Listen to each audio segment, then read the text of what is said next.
Hello, I'm Rohini Krishnamurthy. I'm a senior reporter at Down to Earth. I cover science, technology and climate change.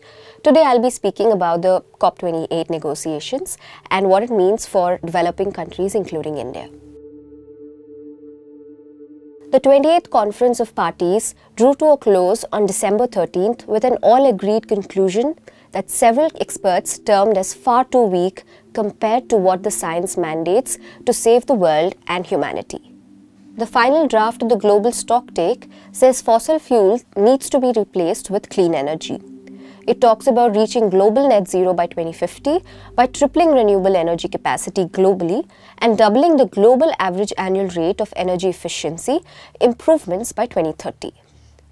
It, however, ignored pleas from scientists and civil society groups urging countries to phase out all fossil fuels in a fair, funded and equitable manner. So what do these new developments mean for India? India had to swallow a few unpleasant decisions when it came to its coal production. Paragraph 28 and other crucial parts of the Global Stocktake final draft text call for phasing down of unabated coal. The draft agreed on reaching global net zero by 2050 and did not refer to any country.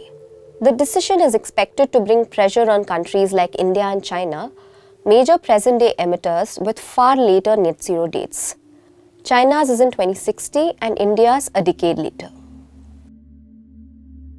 The Union Minister of Forest and Climate Change, Bhupender Yadav, in the plenary talked about positive collaboration and camaraderie for an action-oriented approach towards a greener and healthier planet at COP28.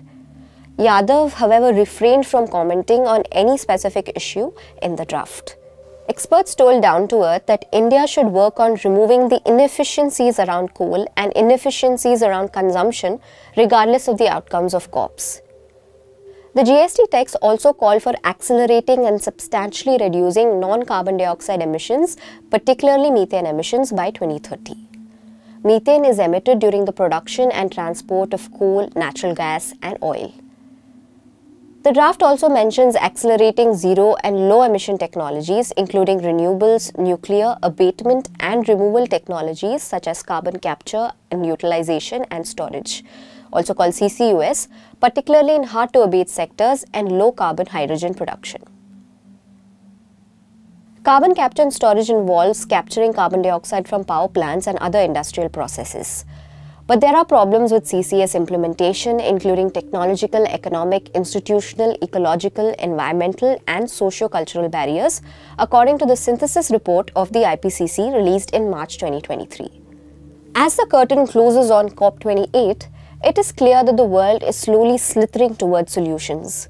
It is clear that developed countries need to take accountability and put money for developing countries to reinvent their strategy for growth.